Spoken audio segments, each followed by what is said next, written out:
right, y'all. Good evening. Happy Sunday to everybody. Our team leader and creator of this beautiful channel and all things Geekly Goods won't be with us tonight. On the behalf of my co-host Ile and myself, we want to send a lot of love and support to him and his family. They're mourning the loss of his grandmother. So to start tonight's stream, let's just give her a moment of silence.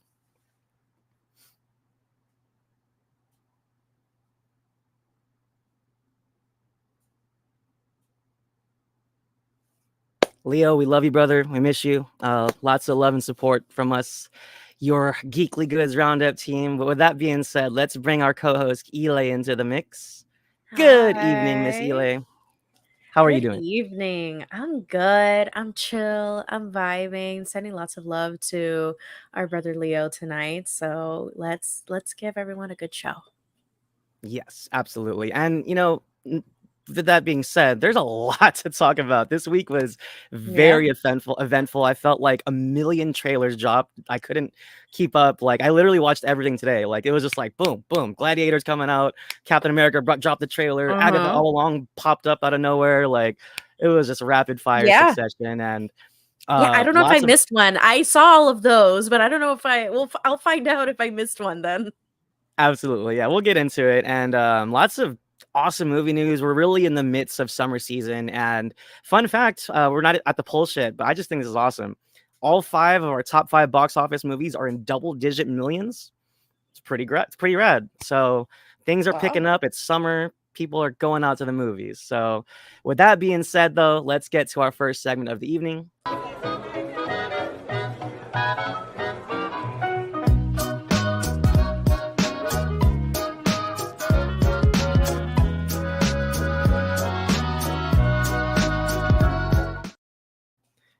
I'm glad I'm not the only one vibing. That is the jam right there. Yeah, just a little doodly do, you gotta give it some credit. So, one of the big box office surprises that came up this weekend was one of the most hyped and talked about horror films of the year. And with that being said, let's talk about Long Legs, written and directed by Osgood Perkins, son of Norman Bates himself, Anthony Perkins, which I actually just found out like a few days ago. Real That's awesome. And I just And found he out was right also now. yes, it's awesome. He's the son of Anthony Jesus. Perkins. So yeah, horror just runs in his blood, and he was also in Legally Blonde. He was an actor. Yeah, yeah. I have to know. I have to know. Yes, do it. So while you look that up, let me kind of preface this by saying I loved the film. It's not fair when people get really hyperbolic and kind of really say all kinds of like, oh, it's the most horrifying experience of your life. It's so terrifying. Like, yeah, Yada sure, maybe yada. it is for some people. It's not the scariest thing I've ever seen, but I loved the film for the story it told. It's just a really, really unsettling, disturbing crime thriller.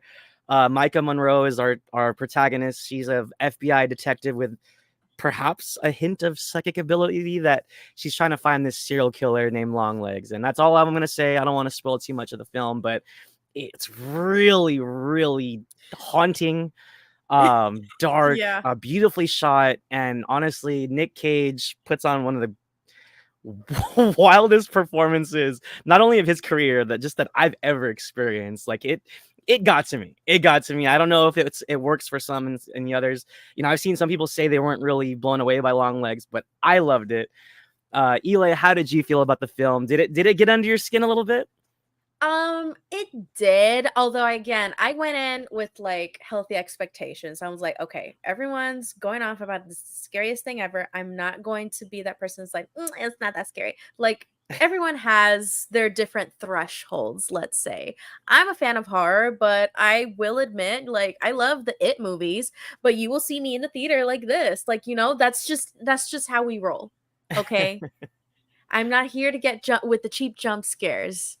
I will Yeah. enjoy the story. I will love a good scare, but I will let myself be scared. I'm not gonna pretend to be strong for these bitches. So I genuinely was rattled for that first act, especially that cold open. I really recommend, if you are interested in this movie and you haven't seen it yet, definitely go in blind, avoid any spoilers, because I think that's really part of the shock factor of this film, because once you get things spoiled, it really takes away a lot of the magic that it has. Like it's something that, you really have to experience for the first time in like a totally like going in blind sort of way. But with that being said, I had a lot of fun with it. I am a huge fan. One of this is gonna sound really inappropriate, but my mom and her favorite movie of all time basically is Silence of the Lambs. So I grew up with that, with Silence of the Lambs. So to me, that is like peak, FBI procedural, psychological thriller slash horror, et cetera, et cetera. That kind of a film to me is like the perfect film for this kind, this lane for horror. It's really interesting, and I really enjoy, and I think we've talked about this before when we talk about horror. I enjoy a good supernatural horror, but when something is like a serial killer horror and it's more this kind of message of like really the monster in the closet is a human, like really the great evil that we're seeing is actually just humanity, I love that. I think that is super interesting and super cool, and this kind of digs into that. Ah, For me, don't fucking do that. Oh, I just wanted to see your reaction. disgusting. Where did that come from? Horrible. You No. just gave everybody in the chat the worst fright of the night. If anybody's there, they're tuning out right now, Lo. You didn't think of what you've done. They're all running away in fear. I thought this was a safe space. I really did. I thought this was a safe space. This is what, good Lord. See? I'm sorry. You were saying, please. Spoiler, by the way. That is a spoiler. You just spoiled it for a lot of people. That is not a spoiler. It is a spoiler jump scare because now people know what to expect. God damn it. It got me. See, this is how I am. This is how I am. I love horror, and that's how I get. I am a masochist. I genuinely am a masochist. I actually have a really funny story about that particular image, and I'll tell you later when we get to the segment. Okay. Anyways, long story short, or long legs short, let's. Nice. I approve. Thank you. So I really loved the first act. I think, what's her name? Micah Monroe, the actress, the protagonist who plays the FBI agent. Yeah. She was great. Phenomenal. I loved her. Gripping. I loved that, she didn't try to really act tough. She was just really, you could tell even she was off-putting and kind of weird because she's so serious in how she approaches things. But she's also, you go on this journey terrified with her. I really love how we're there in it with her from her point of view for a lot of the story. And I don't know, the third act, there's a twist there that a lot of people love. A lot of times, some people thought that the ending ruined it for them. But I think that's just more of like a give and take. I didn't care for the ending. I feel like it lost a lot of steam and it was building up to something that, I don't know. I wasn't super wowed with, the conclusion. But I can't get into it because it's gonna go into spoiler territory. Right. But overall, let it cook. Yeah. Good Lord. I'm gonna be on edge for the rest of the stream. I hope you know that. I'm going to be I'm gonna You're like waiting for it to come back. You're talking about the box office pulse, and I'm just like there was a point in the movie theater. I don't even remember which scene, but I was like, you know what? like I'm outside in the sun, just right. No, and what's interesting too is I think what I loved about like most of the film is you just feel uneasy, and even if there's not a jump scare coming around the corner, it just feels like there might be, and you're just like kind of twisting in your seat. And I love that feeling. Oz is sick and twisted because he goes into these unsugar-coated shots where he knows you are going to be clenched in your seat expecting something to show up, and then something does show up. So like usually when movies make you feel safe and they just kind of, tease you with a, like a nice wide spanny shot. Oh, nice. We think something's going to come up, but it's too early in the movie. Nope. You are not safe. This is not a safe space. You will stay on the edge of your seat for the rest of the movie from the first minute to the last minute. So I think that's something that I have to applaud. It's definitely a very fun time. It's definitely an adrenaline rush. But it is definitely not going to be scary for everyone. Everyone Right. everyone has different thresholds. It is definitely very religious, and it's one of those things. People who have asked me is like what I thought of the movie. I was like, well, it's one of those movies that makes you consider praying again. And I think that's the That's and I a think good. that's the ticket there. Whether Yeah, it's that's a good way to scary or describe it. not, if you grew up religious or if you are still religious, et cetera, it's one of those things that will unsettle you in that way because it says the wrong things to Right. make you consider praying again. And I think that's the best takeaway I can have for this Absolutely. movie. I feel like this is which is interesting because Fincher himself is very stylized. I think this is a more scary stylized version of like Seven with a little sprinkle of Zodiac, just a little For sure. sprinkle, little bit of Yeah. Zodiac, um, little Seven, little Zodiac, but still like this otherworldly element to it without spoiling it. Like oh yeah, it's no, got the twist. and I love that. I mean that worked for me. Like that actually, to be honest, I thought the final act was fantastic. But again, I think to your point though, I think horror is really subjective with people. Like, For sure. some people don't find The Exorcist scary, and those people probably don't have souls, but some people don't really get moved by it, right? So Am I but with all, kind of am I tie a one of ribbon those on it. people? I thought it was I thought it was an excellent film. And I don't have anything else to show you. Not just yet, at least. With that being you're gonna learn some Puerto Rican like curse words in a couple of minutes here, Lo. You're on thin ice. But that was Lord. the movie of the week for me. But let's talk For about sure. The Acolyte. You just watched it as well, right? Yep.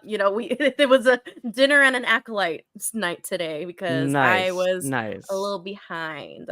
I decided to go.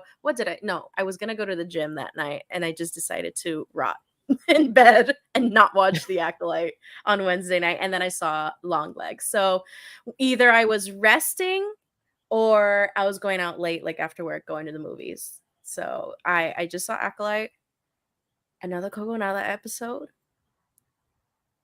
It was an episode. I was just about to ask you. It was like, so you didn't like it? I liked it. I just feel like why are we ¿por qué estamos patinando? Like why why are we retreading so much, And I think it's the Yeah, same it issue that we definitely had with felt episode 3. like a recap. Like, just in A case you recap forgot. from like 3 episodes ago too. Like it Right. hasn't been that long. Like Right. I like that we're getting the full story. I do think the twist was good. I really like, again, Master Soul is the MVP of characters here in terms of depth. I find him to be a very, very interesting character, extremely flawed character. And I think he is genuinely the representation of the downfall of, he is the marker of the downfall of the High Republic era. Yeah. Not that it's his fault, but I just mean like what he's going through is really, I think, what the rest of the Jedi Republic is going through. And that's what kind of leads up to what we know as like, the oh my god, the Phantom Menace, which is the first one of the original trilogy. But yeah. Oh, we have some. I appreciate Tyler. that he's a flawed person, For I sure. feel like growing Feels up, very it's human. like you think the Jedi are like these superheroes and they're all powerful and all knowing. And I think the more and more we learn, it's like the Jedi weren't perfect, and I think it really kind of like just adds depth to the heroes that we do know and love. And Mm-hmm. Tyler, welcome to the chat. He says he doesn't blame Soul for Welcome. freaking out when witches start turning into black mist. Spoiler Yeah. alert. Yeah, I don't think he understood what was happening, and I think like I don't want to spoil exactly what happened, but I just Yeah. don't think I don't even blame him for it. But I It's also one of those I things where you're scared. He was genuinely yeah, scared. He let the fear get and the I best of him. kind of liked how immediately he was remorseful. And that kind of showed, like, because he, like, his whole thing is he has a big heart, and maybe too big of a heart to 100%. be a master He's Jedi because of how open he emotional. is. Yes, he's very emotional, and I thought the way that played out was really, really cool, especially when, gosh, what's the Dathomir witch name again? We we were talking about her like 4 episodes ago. But when she was coming at him, she was like, "Fight me!" And like he just Yeah. didn't want to. I was like, Yeah. I felt that. Like, I like how both mothers are very representative. Like one is very much Osha, one is very much May. Like you can tell where Osha may take after. And you can see the good and the bad of either side. Like you can see, yes, it's bad to let anger get the best of you, but you're also defending a cause. You're also defending your family and this and that. So I don't know. I really enjoy how many gray areas we're exploring in this series. It's not cut and dry, the light side or the dark side. It's just what again, I think the episode was good. I enjoyed it. I just feel like we're kind of retreading a bit of narrative that we didn't need to like spend so much time on. Like again, this could have been the first hey, look who's in the Mr. Geekly Goods chat. himself. We Hey miss you, buddy. gang. And Hope you're I don't know having if you saw the beginning, but love and prayers to you and your family, man. yes. Hope everything's okay. So yeah, I definitely think I think Leo, you said this when episode 3 happened. This whole like flashback could have been a front end or a back end of the episode. We could have gone back and forth between the present and the past. Like we could have had a little bit more of a balance, but going through the motions again of this moment 16 years ago and getting like almost excessive context in a sense, if Yeah. if that's even possible, it just kind of held it back for me for being like a Well, great episode because we were really on a high the last two yeah, three no, honestly, episodes. I really liked the episode, but to your point, it's like they didn't have to do a full recap of Too the like much. we know what happened. It's like all we needed to see was that one part that we didn't know, but like they literally like spelled out the entire flashback again, and I feel like that Yeah, was a lot of wasted like space and time. Like, did we have to 100%. see Soul and Padawan Torben climb a wall? Probably not. Uh, but It was giving. Oh my god, it was the Guarong Harry Potter. It was giving Prisoner of Azkaban I mean, at the end like there. a worse version of that though, because I Oh, love for Prisoner of sure. Azkaban. No, it was like a shitty Prisoner of Azkaban because Prisoner of Azkaban at least knew how to do it in a compelling way, in a like nice Right. little plot twisty way. This was just souls in the background. It's just Right. there. No, It's and it just was just so soul. interesting. No, it was so interesting how it was like beat for beat, word for word. And I was like, yeah, It was robotic. It hello. was genuinely robotic. I don't know. Yeah, I I was don't like, know, come on, man. let's pick it up. Let's pick it up. Yeah. And again, it's not a bad episode. I just think again, we just came off like a high from like the last 2 episodes. What is going on? No, I'm I'm just laughing about scared. the the Judge Judy gif, like It's yes. time. We paused it at 1 second because like I think we had to like get up and get something, and 27 minutes had passed. I'm like, there's still 10 minutes left. That's what I'm saying. And then Christ. like I think next week is the It's last a bit episode, right? frustrating. I think so. Yeah, I think it's like And an I eight mean, maybe they're episode saving run. all the sauce for the last episode, but it just felt like I wouldn't call this episode filler, but it just felt like a lot of elongated space that maybe could have been. A little Yep. trimmed up, little Technically, trimmed up a little bit. yeah, technically this week it's the end. It's the Yeah. finale. So And I don't know if it's gonna be like a multi-season situation. So I don't know. yeah, I still am enjoying it overall. Genuinely one of my yeah, favorite Star Wars series on Disney Plus, despite it all, despite like its, hangups. Um, but yeah, it's gonna have to stick the landing, and I'm yeah. slightly nervous. Absolutely. Absolutely. And like as much as like I actually really enjoyed watching this episode, but I feel like I can't really decide of how I feel about the series until next week. So I'm gonna reserve all Exactly. my judgment and feelings for then. So Yeah, we're gonna go off next Sunday. Truly, this is right. this. But it's been building up to this low. You know what I just realized? Because I was wondering where Mm. everyone's been. I bet you everybody was watching House of the Dragon. So if you are, good for you, and please don't spoil. We've There been you go. here prepping for you guys. So Exactly. We're waiting. We're starting the um campfire. Things are building up. Oh but man. yeah, there is a lot of news tonight. So let's dive into the meat and potatoes of the stream with Sure.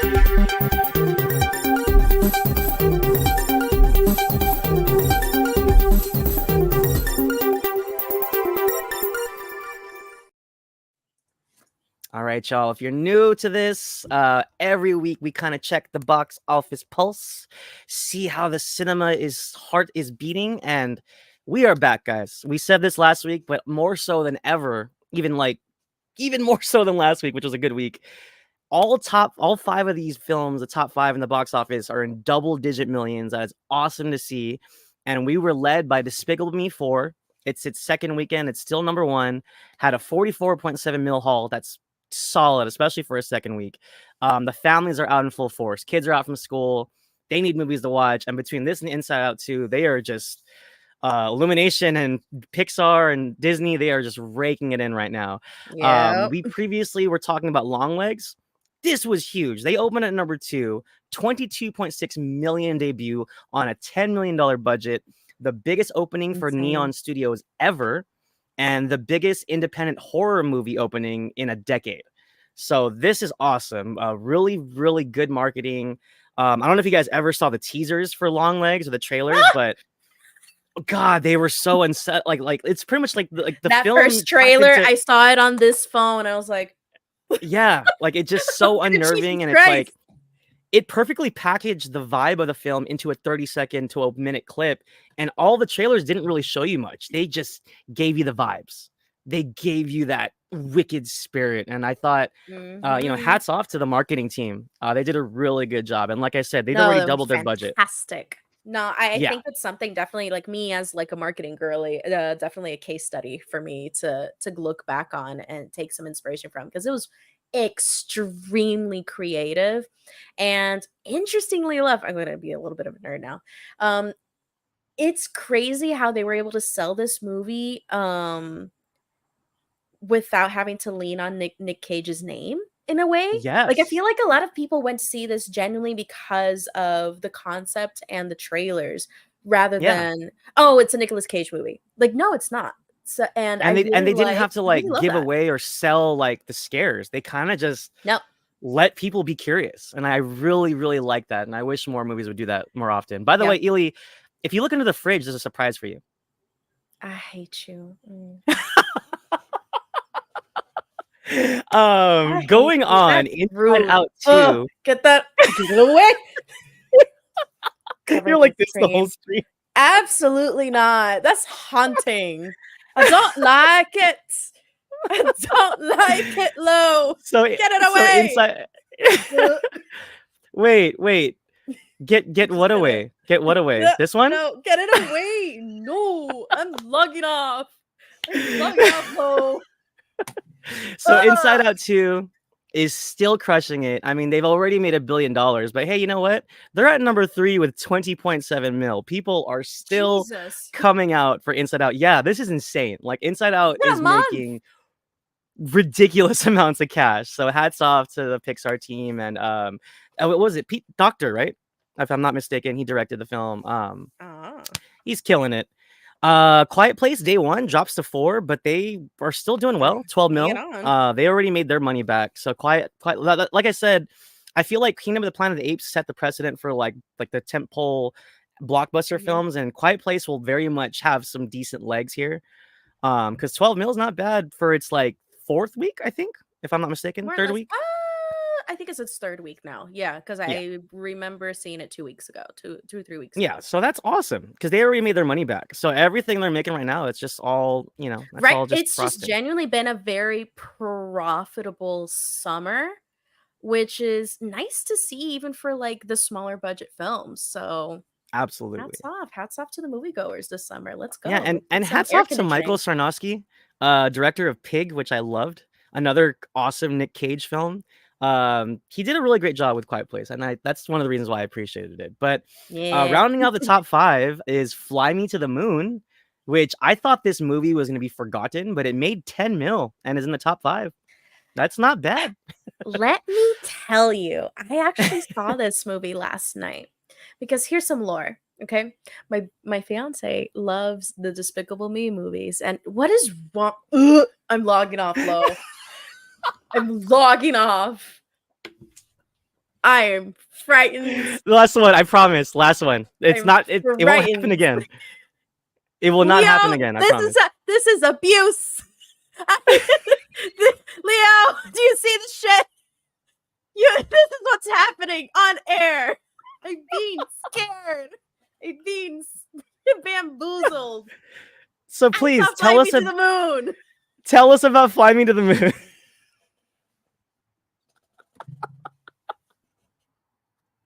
It was a packed theater. Let me freaking tell you. I I didn't think, and I should have. I really should have. I should have been shocked that people were going to turn up for a relatively safe movie about, I don't know, the moon landing and faking the moon landing. I feel like more than Scarlett Johansson and Channing Tatum, not that they are not names that sell. Um, although if I had to pick, I feel like general audiences would go to see Channing Tatum before Scarlett Johansson, but that's me.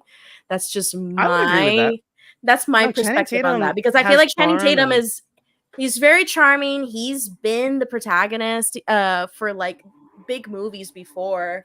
I And think the you know, 21 he can Jump pull in Street a films crowd. really embedded him in people's minds because I love 21 Jump You can Street and say 22 Jump Magic Street. Mike. So You can say Magic Mike too. okay, well, whatever. I was avoiding that one, but yes, No, but you yeah, know what? Love it or hate it, he because of those movies, he does pull in a certain demographic. He that's true. does. That's He true. does. So I think that also helped this movie. But I think the concept of it being a safe crowd pleaser, exactly. They're craving that just kind of, 1960s fun, but 2010s narrative, storytelling style kind of a movie because I went in and I genuinely thought I was back in 2012, like at the movie theater. Like it genuinely felt very classy, just very safe in every sense of the word. Try to be kind of comedic, try to be kind of rom-com, and slightly compelling to a degree. And I I was entertained. I had a giggle, I had a gaggle, but it wasn't anything super impressive. But when I tell you this crowd, what that I in the theater that I was in was so invested. This crowd Nice. was gasping. They were gasping, they were laughing, Yeah, there were some emotional moments. I was like, yeah. "You know what? This is genuinely like the most formulaic crowd pleaser film I've seen all year." But I think in the long term of things, and I say this very take this with a grain of salt, relatively harmless film. Relatively. Is it full of like, American patriotism and propaganda and all that? Of course it is. But that's what I guess a lot of people are craving right now. They're just craving like, this false sense of normalcy from their movies. And Fly Me to the Moon is definitely going to deliver for that. So when I saw it last night, I saw those reactions. Seeing that here in the top 5 at the box office does not surprise me as much as I thought it would. No, you love to see it, and I think like hearing that your cinema's packed and that they're responding to the film like that, I think that's awesome. Yeah. Yeah, I went with my fiance. I went with some girlfriends, and we all had a good time. They were living for it. My fiance kept going. He's like, "I'm eating this up. This is great," and I'm like, "I'm so happy for you, baby. I'm here. I'm No, that's enjoying great, it and for what it is." it's not on my priority list, but I am interested in seeing the film. I think the concept's kind of fun. It So is very interesting that for an Apple TV original that it's doing so well at the box office. Considering relatively, at least to my perspective, minimal marketing.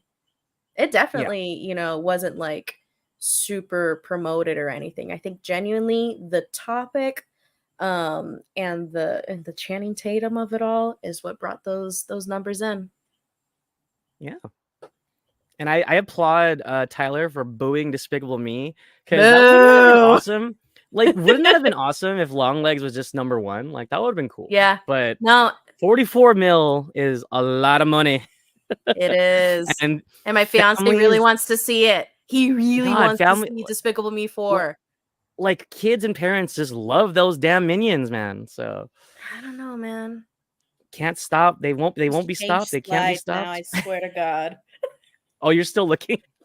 Of course I am. Well, before we depart, the evil eyes down there. Do you have any lasting impressions of this week's box office?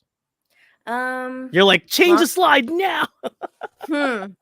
Longlegs good. Original horror. I to be determined if it's the best of the year.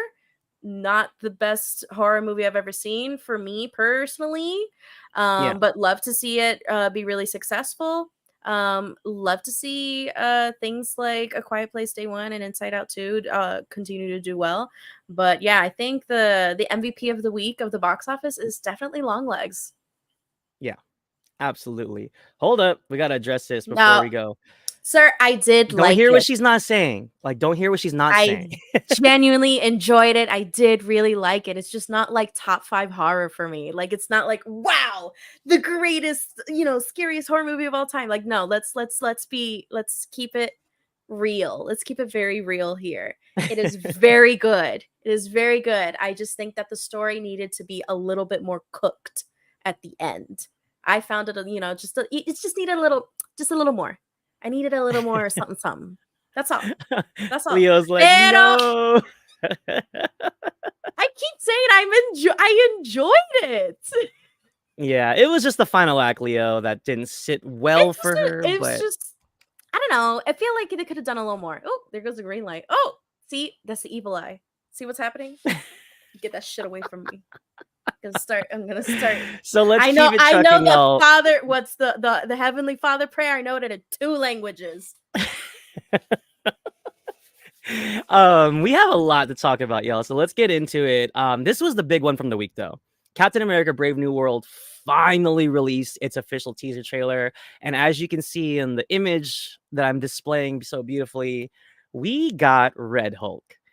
And I love that Harrison Ford totally stuck to his guns and didn't spoil it like some other actors have in the past. I like that he was like, "Oh, what's a Red Hulk?" And it's like there was a part of you that genuinely believed like he would be that way, because he probably didn't know who Red Hulk was until he read the script. This is a guy who But hates Han Solo. no, Like exactly. we believe it. Yeah, he probably has no freaking clue there's another Hulk, let alone a red one. But I'll say this from the trailer. I like the vibes. We definitely have I mean, I don't want to say Winter Soldier vibes, but we definitely have a more serious government laden tone, a lot more grounded. I like Harrison Ford as Ross. I didn't think I'd like it that much, but I thought he kind of stepped in really well. And it was kind of funny how they did the same thing that they did with Rhodey in Iron Man 2, where like Mackey's like, "Oh, that's new," and he's like, "Oh yeah, they told me to cut off my mustache, otherwise I couldn't be a president or something." And I kind of love that play on like, "Hey, I'm not the guy, but I'm the guy," right? Like they did the same thing with Don Cheadle in Iron Man 2, and I just thought that was kind Yeah. of fun. Typical MCU fun little banter there. But Mhm. yeah, I think the trailer looks promising. Giancarlo Esposito is holding a big ass gun. We got the return of Isaiah Bradley from Falcon and the Winter Soldier. He was probably the best thing about the show, minus Zemo, who got like 2 minutes of screen time. Yeah, I thought the trailer was fun. visuals aside, a lot of people were like picking apart the undone CGI, but it's like, guys, this happens every time a trailer comes out. Oh, the CGI. It's like, just wait. It's not done And yet. it It's not does done yet. Just improve, doesn't it? it does. It It really does happens that improve. almost every time. It's like, oh yeah, this looks way better. No kidding. I think it happened with the Wicked trailer, actually. Yeah. No. Right. No, because the Wicked trailer did look kind of wonky the first time. The second time it looked a lot better. For So sure. And then it looks a yeah. lot more polished. Part of the game. It's part. But Ile, Let them cook. how did this trailer? Did it move you? Are you invested? Definitely, it's definitely trying very hard. Oh, for sure. I know Leo's going off. And I'm very excited for our boy Sam Wilson to get his flowers. Because I think we literally talked about this probably like last week. Like Falcon and Winter Soldier should have been his first movie. Like genuinely, like this, it should not have taken this long to get back to Sam Wilson's Captain America as a story in the MCU. Oh yeah. And definitely the trailer is trying very hard. I think Marvel is chasing that fever dream of replicating the magic of the Winter Soldier and that, Russo Brothers Marvel directorial debut. I don't think that's going to happen. I think that's just something you can't really replicate. You can just try to do something new or try to do something in the vein of that espionage thriller, but give it a twist. I do find it, and I think we talked about it recently, or probably in one of the episodes, when Giancarlo Esposito was like that rumor, that news was going around that he was being cast in the movie as a villain, and all these reshoots and all like this whole messy behind the scenes situation with the production of this movie and the inclusion of a character that a lot of people are very genuinely boycotting because of it. And I completely understand that. And to a certain degree, I do agree that I just find it really, really unfortunate that they could have easily fixed a problem, a very serious problem that they have with that character. I just change her name, eliminate her. We don't need her. We don't Right. need this character because now it's putting a shadow. It can genuinely put a shadow on Sam Wilson being like that Black Captain America. And I just really, really hope that whatever happens at the box office when this is released, it's not like the execs aren't pinning it to see people don't want representation. People don't want a Black Captain America. We're killing it here Yeah. now. Like, I really, really hope that's not what happens and that's not like the takeaway from this. Not to be like a Debbie Downer, but I think Yeah. it's a serious thing that we should take into consideration. But overall, I do think that there is something to look forward to with that character, like Sam Wilson as a character specifically. I do like that there seems to be a tease or some room for, I think, what I was talking about last week, for some criticism of the system and how it treats Captain America and how the government tends to militarize everything. And that was like very directly touched upon in the trailer. So I don't know. But I'm still wait and see. But for the most part, I'm really bummed about that situation ahead of things, because it really, really shouldn't have been a stain on this movie. Like, this should have genuinely been Anthony Mackie's like big moment, Yeah. without like all this production mess behind it. Yeah. No, you hit the nail on the head there. Leo is agreeing with you that this film took too long to come about. But in terms of that shadow that you think might cast, no, I think it's there. It may not be.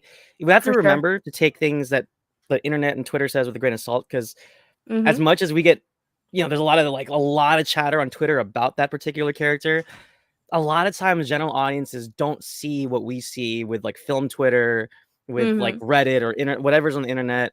A lot of the general audiences just miss all that, and whether or not that's a Mm-hmm. good or a bad thing, I think it's definitely gonna affect a like percentage of the film's profits, but I don't think it's gonna ruin the film. I think Mm-hmm. I think the film's gonna do what's gonna do, and Yeah. fingers crossed. I hope it does well, but Yeah. And I hope Marvel moves on from casting problematic actors and Yes, repurposing like these really racist characters. It's right. crazy. It's just Yeah, insane. and I think you know, especially with what happened with Jonathan Majors, I think they really need to look into not just who these people are, but I mean, like, you know, like, gotta dive into these actors, you know, these people It a gets little to bit a more. point where it's like is this premeditated? Is somebody like genuinely just like not caring and just doing it on purpose? I don't know. I Yeah, don't want to really say anything that from an uninformed perspective, but yeah, it just really feels icky to me sometimes. I just want to say hello to Andrew. Thanks for joining the chat. He's wishing Leo well. Tyler, I also would love to hear this. Like, all right, Harrison here. Good lord. So there's another Hulk, right? And pretty And much this one's that's red. good. I could just imagine him just being like, "What?" No, I just know Harrison Ford is so funny when he's interviewed. He's just a funny, Yeah. unfiltered guy. He probably started looking for his phone. He's like, call my fucking agent. What is Oh, this by the way, horseshit? I gotta highlight this too, because you know, keep your guys' tomatoes. I know a lot of people like back Winter Soldier as the greatest Interesting. MCU film ever. I actually agree with this. Civil War is in my top 3, Interesting. actually. Yeah, I love Civil War. It got better and better and It's better every time I saw it, and I just loved how they made all that work. Like, it blows my mind. Like, as much as I love Infinity War, like we'll the fact never that get that Civil again. War worked was insane. Like, all Yep. those characters, introducing Spider-Man, introducing T'Challa, and it just worked for me. And behind it all, we get the you know, why Tony's parents are gone, and I just thought it was brilliant. And I loved the conflict between Steve and Tony. So, um, and oh, Daniel Bruhl, he's just one of my favorite villains ever. I thought that was fantastic. So, For sure. but yeah, I'm excited. We'll see. Like I said, I don't think, controversy aside, I don't think it's going to kill the film, but it will be interesting to see what happens next year. So, and you know what? Mhm. Before we move on, is Yeah. it weird that it's releasing on Valentine's Day, or like I don't know if it's the It exact is Valentine's Day, but not. You know what? I had the same thought. No, I don't remember it being on the 14th, but I know I saw like February 2025. I was like, you're really yeah, dumping it it's into the the one I saw. It said February February 14, slot. and I was like, huh, like maybe they're trying to Interesting, like test the waters in because like a more open market. that's the Yeah. slot that Quantumania dropped in. Oh, well, that didn't work so well last Yeah. time. No, it did not. So again, that's why I'm like, I feel like just Marvel is just kind of, in a sense, also banking on this to not do great. I don't. Yeah, Again, it's that just feels. me See, with my now tinfoil that hat, me being like like super cynical. I know, pero now that feels like a slot where they put things where they're not sure about. We're like, oh, we they're don't know if this is a summer unsure. blockbuster, but let's put it in Yeah, February. and like, when was the last time you saw like the original Captain America movie released like in this? Ah, see what So I Tyler mean? said Madame Web also released. That's not a strong support. No, You know, it's not no, it's supporting this not. at all. February is the recycling bin. It is where you Yes, it dump sounds superhero movies cursed. to die. Oh, for sure. I For love this. sure. No, Civil War definitely has higher stakes than Winter Soldier. Like, that is like no question for sure. I Yeah, just sometimes I genuinely, Civil War and Winter Soldier are like top 5 MCU for me, genuinely. So absolutely. I, as much as I love, Civil War, there is to me like just a little, there's this charm to Winter Soldier being so focused Yeah, on, the chase, and yeah, that struggle between Steve Rogers and like Bucky Barnes, the Winter Soldier. So I like that. I like that of the Winter Soldier being focused, because Civil War is so fun and it is so dense. yeah, Even though they made it work so well, and there's really not much I can criticize for Civil War.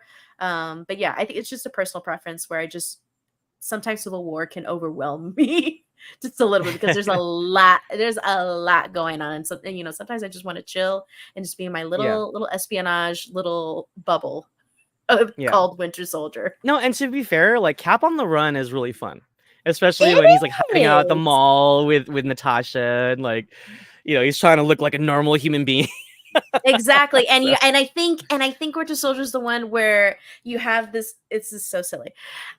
There's a scene where Winter Soldier is running away on a motorcycle, and he does this like flip where he leaps from the motorcycle and he flips it, and it looks, I feel like a little kid watching it every time. I'm like, oh my god, it's coming up, it's coming up. Look, watch this. Eli, that was actually Civil War. That was Civil War. Yeah, see, Yeah, there you go. I that get them particular moment. confused. Was it? Yes, because Black Panther was chasing them. I just genuinely Yeah, really like that scene. I yeah, just and think then it's he really grabbed, yeah, cool. then he grabbed the motorcycle. Yeah. It's when Winter Soldier. It's the first Winter Soldier where he does a knife flip. That's where we first see that fun like little knife flip Oh yeah. fight Oh yeah. No, and choreography. That honestly, was the one. that first chase when Steve chases Bucky, but he doesn't know it's Bucky. Oh, mwah, Yeah.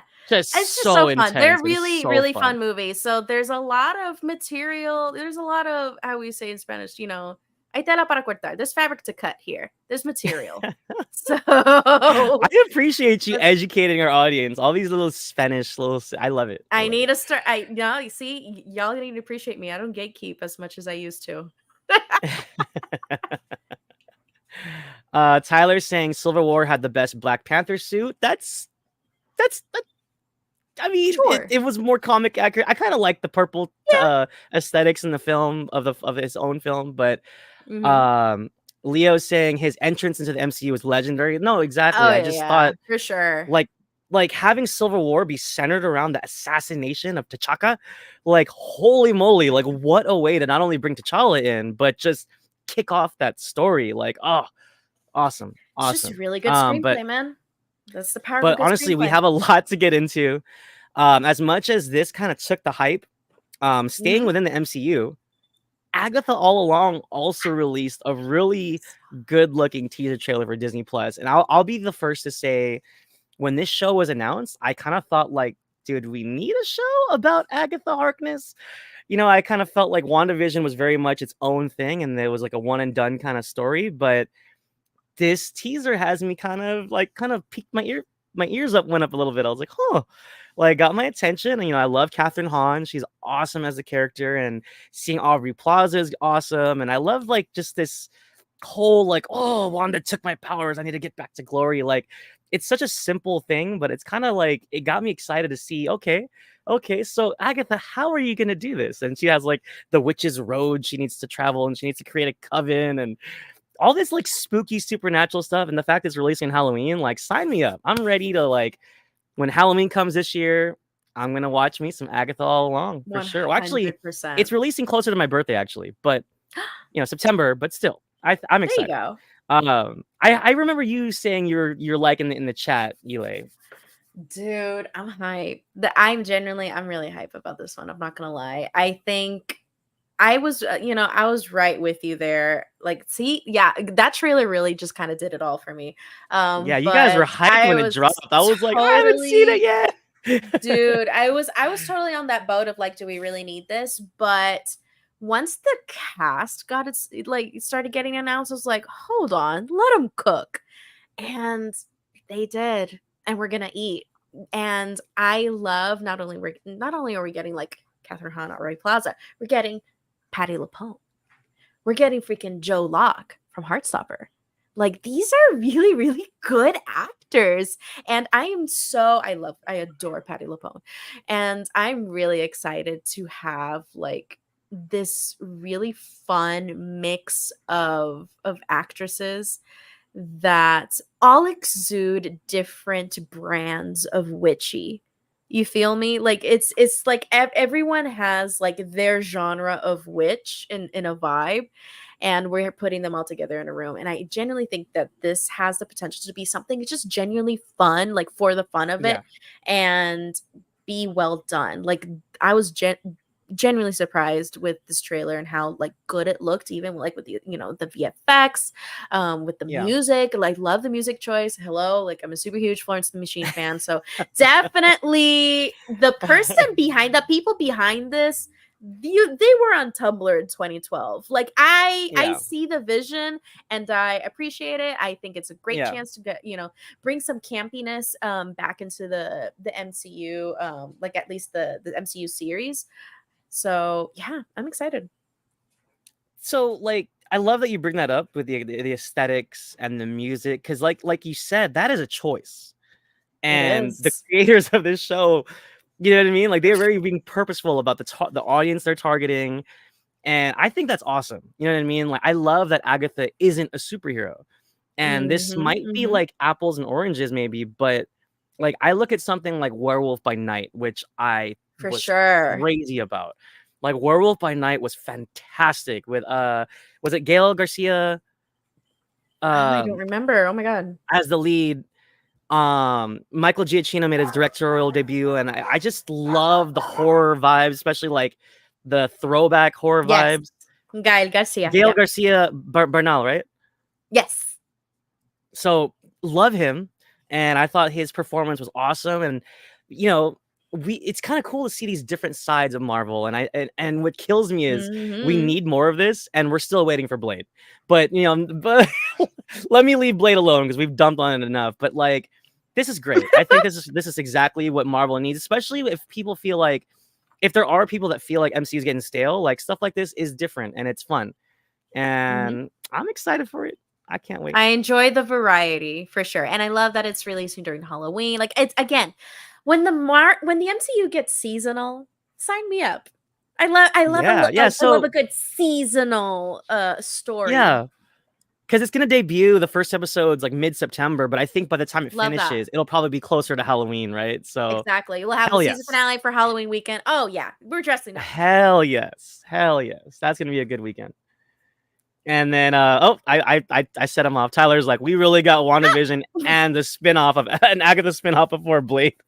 It I mean, I hate to bring it up, but I mean, come Can on, you Marvel. Like if you're gonna go imagine? down this road, you know, go all the way down the road. So Leo is just tortured.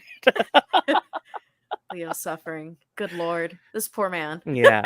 No, but we deserve it. Mahershala deserves it. Ugh, come on, MCU. Yep. All right, yo. This was wild. Wild.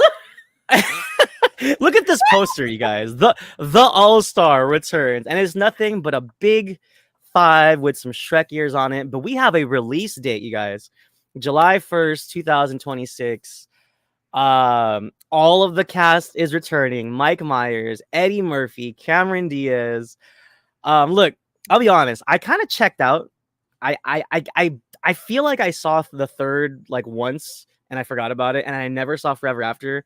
I heard a lot of mixed things about Forever After, but I will say this: the first two Shrek films are absolutely legendary, and Shrek 2 is one of the greatest sequels of all time. It's just so much fun, so much just wild humor. Like I will never get over the cop scene where they arrest Puss and they find catnip in his boots. Like We this have a is what I'm suspect on a here white for. Bronco. Yes. And I love how like The Antonio pepper Banderas is like, spray. that's The pepper you know, grinder. he's like, that's not mine. I lo- I love it was just If you like I just That's oh such my good god. writing and so Y2K. If you make an OJ Simpson joke Yes. in a kids movie and get away with it, I'm sorry, you gotta, No, you're making money for Shrek the was rest of on your a life tear. Yes, like even the first one had its like moments like that, and it's just so for much sure. fun. So yeah, I'm excited to get the cast back. But again, I heard some of the writers from Forever After are returning, and I heard that one's the worst one. I just what I heard. They got a pretty mixed review from critics and stuff. Have you seen those films? Because I haven't, and I'm not sure if I this is gonna be I any good. really don't remember them, but I did see them once. Like when they came out, I probably pirated them, whatever. It's fine. But I really don't enjoy them. Shrek is one of those franchises where either you die the hero or live long enough to be the villain, and that's Shrek to me. I see Well, the Shrek 5 and I'm just like, yeah, this could be incredible or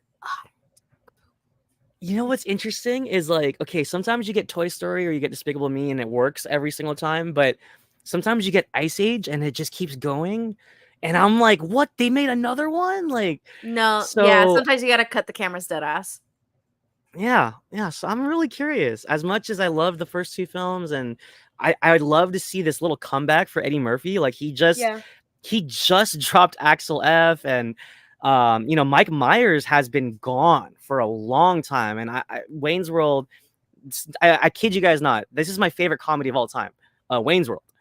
And so I'm a big Mike Myers fan. So this is awesome. I'm glad to see him getting back to work. And he's been whispering that his kids are asking him to do another Austin Powers. And I'm like, let's go. Like the Mike Myers revival. Like I am here for this. Like he's this, such his resurgence. Talented dude. He really is. He's just he really was one of those actors that growing up, like if he was in the movie, I was like, yes, absolutely. Sign me up. Even if it was like awful. It could have been a terrible movie, but I'm like, you know what? I'm having a good time. I'm here for Mike. I'm gonna be honest. The Love Guru like killed his career, and it got such awful reviews. I haven't seen it still. I haven't either. I just never got around to it. But yeah, it just got panned. That's so. That's the next assignment. Oh no, I don't know. Keezy. No. I don't know if you know this reference, but yes, I do. He said Shrek is love.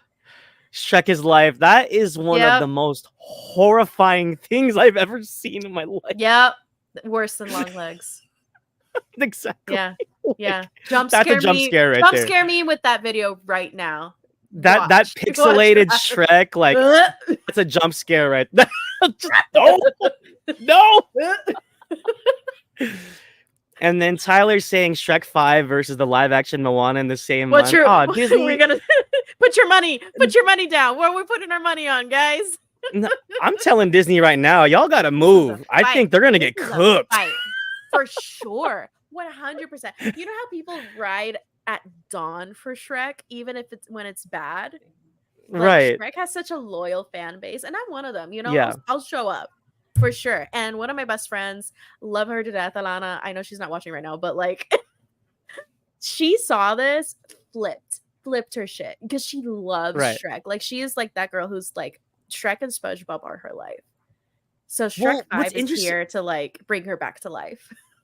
What's interesting to me too is like I feel like Gen Z and like a lot of the kids right now are still kind of discovering these films, and like there's been 2 Shrek raves in my area, or like just that I've known of in the past year. Like people are going to raves dressed as Shrek characters. Like that's the kind of like impact this film has. Like Shrek is so interesting because it has such a cult following in a sense.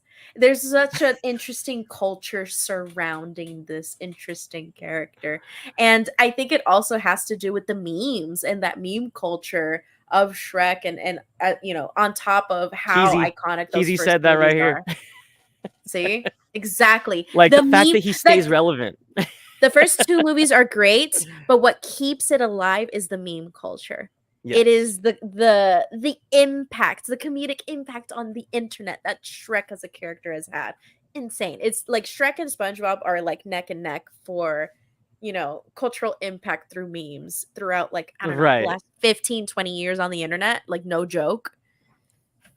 I'll be honest, the donkey smile, I've used that so many times. Dude, that is like one of my all-time gifts. The Shrek. My fiance and I had a phase for like, I think it lasted like 2 months. No context. We would just look at each other like.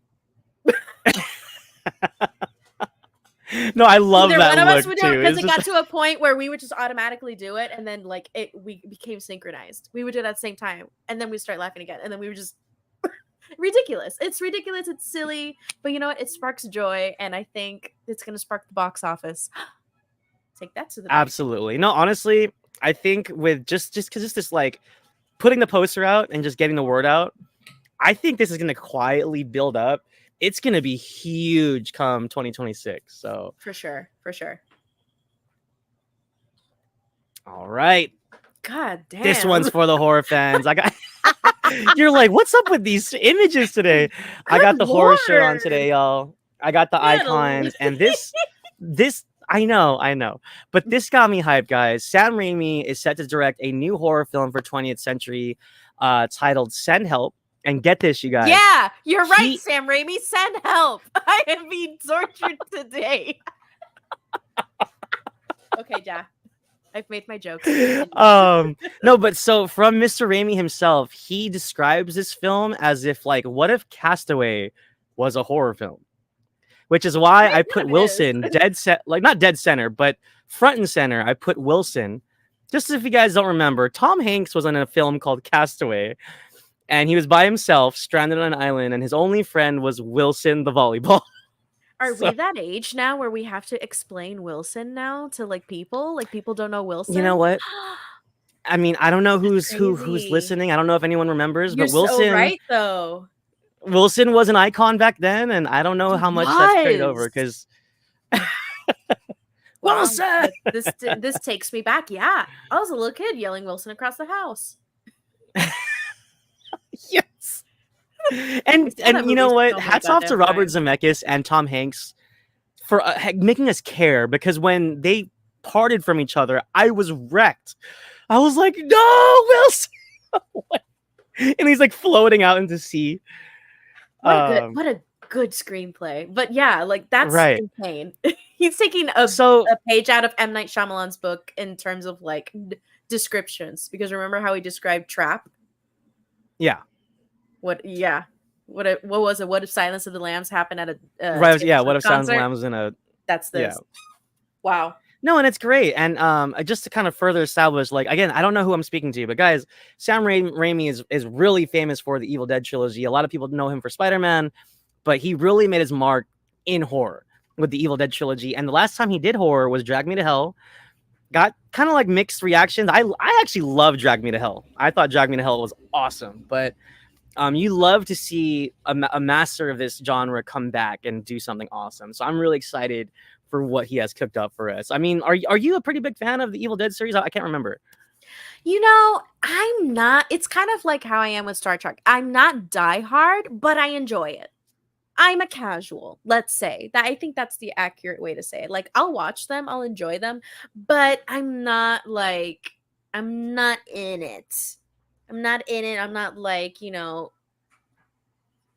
not rushing to the theaters for an Evil Dead movie. Right. I did enjoy I don't know if it's still on, the Evil Dead series that Bruce Campbell was in. Oh, There was Ash a versus Evil Dead. series, Ash versus Evil Dead. I Yeah, really that enjoyed was that. That was great. really fun. That was a really good series, actually. Yeah, and I the characters were enjoyed that more great. than the movies. Like, yeah, no, that was awesome.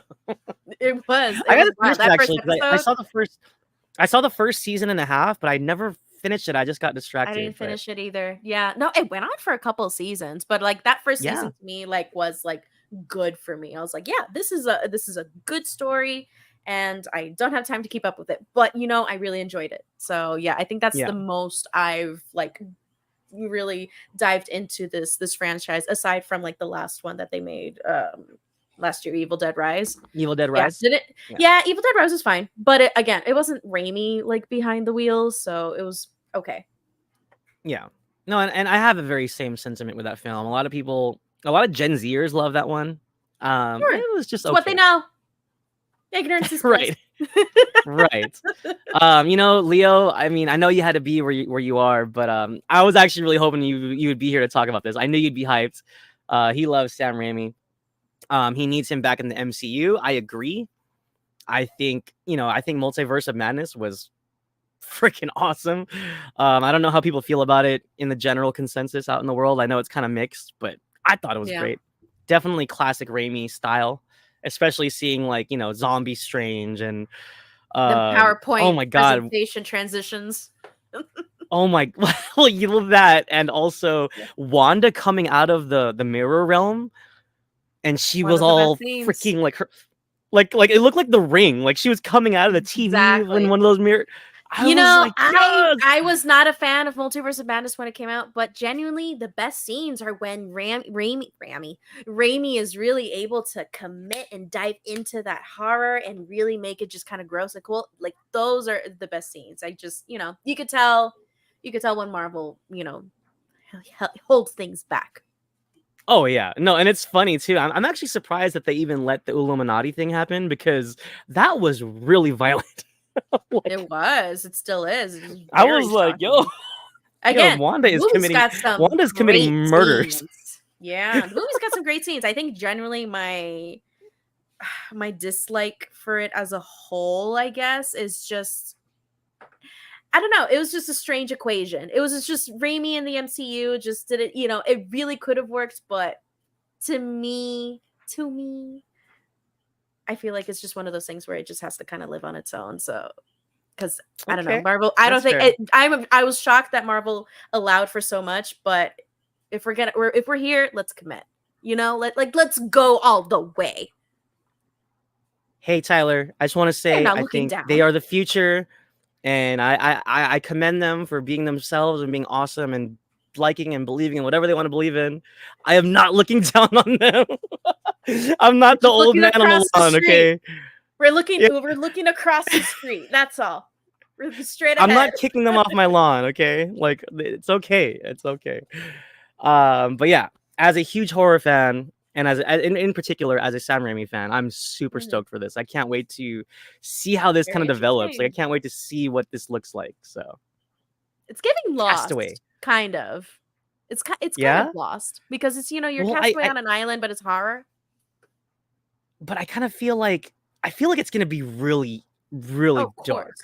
No, of course, of course, of course, of course. But it's giving Lost. Yeah. All right, y'all. And not to like be outdone here, but to close out with a banger, because we had Captain America, we had Agatha all along, and lo and behold, Ridley Scott was like, "Hey, let me jump in this mix. Let me let you guys not look at superheroes for a minute." Gladiator 2 released its first official trailer starring the Denzel Washington, Pedro Pascal, Paul Mescal, or Pedro Pascal, Paul Mescal, and Joseph Quinn. I am so hyped for this film. This trailer got me out of my seat. I don't know what people are complaining about, but the song, like I didn't even notice the song. I was just like in tune with the universe, being back in the Colosseum where Maximus once stood, the character played by Russell Crowe in the original film. Mhm. I'm here for it. I am here for it. Eli, did you watch this trailer yet? Oh yeah. I was there. It dropped 1 minute ago. I was like, oh my God. I think I was at work. And I was like, what? It got you Wait singing. a damn Yes! minute. Wait a damn minute. I gotta hold on. Everybody shut the fuck up. Everybody stop what you're doing. I've done that before. You're like literally Sorry to say. everybody I'm shut that the annoyed. fuck up. Sometimes I become a little annoyed. I'm like, shh, let's watch this. But yeah, I saw So it. how'd you feel about like Denzel just being himself? We have a freaking Hey, aqua who tank at the else does he Coliseum. need to be? Who else does he need to be? He just needs to be his damn self, Exactly. and he's good. Okay, that is enough. I have no freaking qualms with that. Okay, just put Yes. Denzel and a freaking gladiator, fucking Roman emperor ass, fucking fit, little toga, and let's go. Yes. That's it.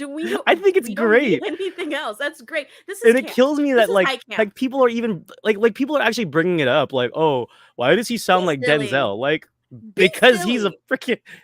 freaking legend. He can do whatever he wants. Be Like, so for real. Be so fucking for real. You want Denzel Washington doing a British accent? You think the Romans had British accents? Be so real. Who right, cares? right. This is let him be himself. He's an incredible actor. Have you seen the tragedy of Macbeth? This man he knows theater. Okay, he does not Oh need an my accent. god. He knows how to Tragedy of deliver his Macbeth was lines. fantastic, and he was so good. He was so So phenomenal. Urgh. Did he need an accent for that? No, he did not. He Yeah, just needed his grit, his talent, and yeah.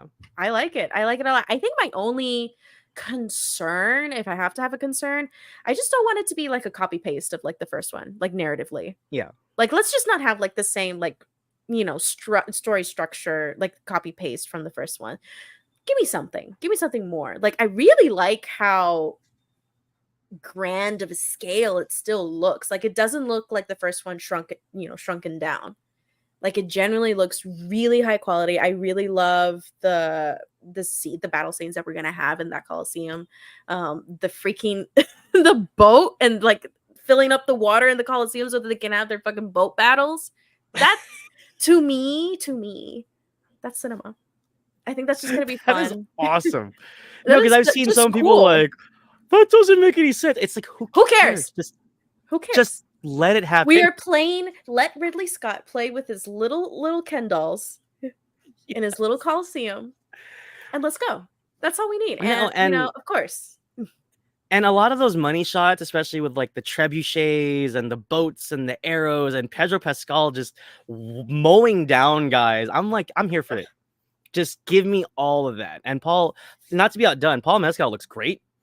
You know, he people last looks. time people saw him, he's you know, he's doing all these dramas. He was nominated for Best Actor and he's doing all these serious dramas, but he bulked up a little bit. He you know, put on some muscle and he could do the action thing. And I think he's gonna be good. I'm I'm excited to excited. see him deliver. I'm excited to see him in like a bigger role. I'm excited to see Joseph Quinn as a villain. Like I think he can do kooky. I think he can do kind of Yeah. psycho.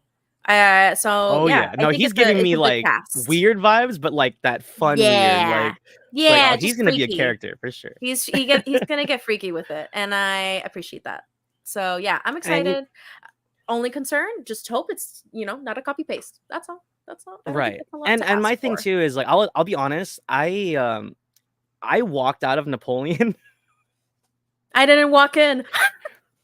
I love Ridley Scott and Vanessa Kirby and Joaquin Phoenix, but Napoleon didn't work for me. I'll admit that.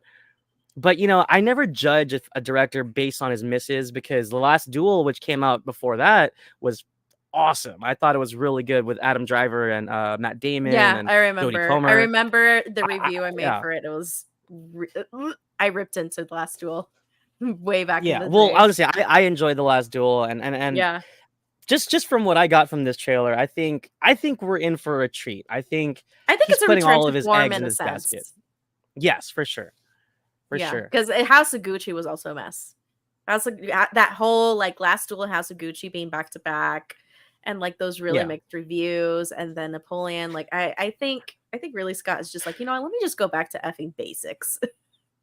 Dude, Tyler's manifesting a Russell Crowe cameo. I'm like, dude, if he pops up the way he did in Man of Can you Steel, imagine it's like like a Mamma Mia 2 like cameo, like Meryl Streep's ghost. like what? Why? Yeah, but Why would you do that? Leo thinks it looks great. I agree, man. I think it does. I think honestly, I think Ridley Scott's gonna knock this at the park. I'm just gonna say it. Who knows how many more movies he's gonna pump out. But I think he's putting all of his eggs into this basket here, and he's gonna show off a little bit. So I hope so, because you know what? I think it would be really, really cool to see like this grand epic film again. Oh yeah. And that first Gladiator, I mean, what a picture. I'm gonna have to rewatch it. I just got a TV last weekend. I got a TV in the living room, got a 65-incher. Nice. So guess what? Congratulations. Movie nights are turning up. So definitely gonna have to revisit Gladiator 1. Tyler, just the thought of this is offensive, sir. Did you watch The Flash, Eli? I strictly avoided it. Okay, you avoided it. Yeah. Well, look, you didn't miss much, but all that stuff you heard about like Nick Cage and Christopher Reeve and Twitter showed me. I basically saw the worst parts of the movie, just completely plastered on Twitter. So I saw that Nick Cage scene. That was something. I mean, I'll be honest, I was happy to see Nick Cage, but not like that. That was Wax Museum Nick Cage. It was a Madame Tussauds Nick Cage. Yeah, see, that you took the words out of my mouth. I was like, what's that lady's name? Yeah. That was no, didn't like that. Didn't care for that. Didn't want to watch it. And you know what? Right. I'm better for it. I feel better. Yeah. And according to David Zaslav, that was like the greatest superhero ever made. We don't listen to David Zaslav in this house. No words that come out of that man's mouth matter. Right. But that about wraps up the roundup, guys. And like I said, I just want to thank everybody for joining us. This was an awesome stream. Thank you. Eli, you were wonderful. Why don't you tell everybody where they can find you and what you got going on? You can find me at Captain Melendez on Twitter, Instagram, and Letterboxd. And you can also find me here every Sunday on Geekly Goods Live, as well as the Puerto Rico Critics Association at PR Critics on Twitter and Instagram. We're cooking up some really fun things. So if you want to see reviews and reactions from like a diverse group of critics and really just kind of diversify your timeline, definitely give us a follow. Yes, give them a follow. And please come back next Sunday. We will be back with our Captain Leo. You're Captain Melendez. He's Captain Leo. We're gonna be back with him next week. A lot of captains in the room. You guys can follow me on Twitter and Letterboxd at Marcellus Durden. I am a proud editor, critic, and writer for the Cinema Spot. I have the lovely pleasure. Pero puñeta. I'm so sorry. I couldn't help it. I couldn't help it. I had the lovely pleasure. Corner of the room. I'm gonna see it in the corner of the room tonight. Low. I couldn't help it. I'm sorry. I'm deleting it. It's leaving the stream. But I had the pleasure of seeing Sing Sing. It was a press screening, and Coleman Domingo was there, the director Greg Sewer, and it was awesome. And there were some cast members that were actually in the Sing Sing story. It's based on a true story of gentlemen that were incarcerated and rehabilitating through art, which is what the program is called. And they would put on plays and productions, and it was a really of course it's bleak because it's these men are incarcerated, but it's also like uplifting in the sense that what they found through acting and learning together, and the bond that they shared through the theater productions, and kind of just putting themselves into something, having something to look forward to, and just the experience they shared in creating a production. I thought it was a really, really wonderful film. One of the best of 2024 so far. Coleman Domingo killed it, but not only did he kill it, like he acted alongside some of these people that they actually played themselves in the film, and they were in Sing Sing. And it just blew my mind. A lot of this stuff I didn't know, and they had a Q&A after the film, and it was awesome. And I'm willing this into existence. I am gonna write a review for this film, so please keep an eye out on all socials at the Cinema Spot and the cinemaspot.com. I'm gonna write a review for Sing Sing, and I highly recommend it. It has a limited release right now. The end of the month, it'll be released worldwide. So check out Sing Sing, starring Coleman Domingo. Awesome film. Hell yeah. And be sure to follow Geekly Goods Live. Yes, please. Like and subscribe down below if you guys enjoyed the stream. Like we illustrated, we'll be back next Sunday, same time, same place. And before we go, I need to get this ready because I don't remember where it's at.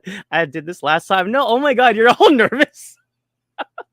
Until next time, guys, thank you for joining us. Thank you to everybody in the stream. We'll see you guys next week.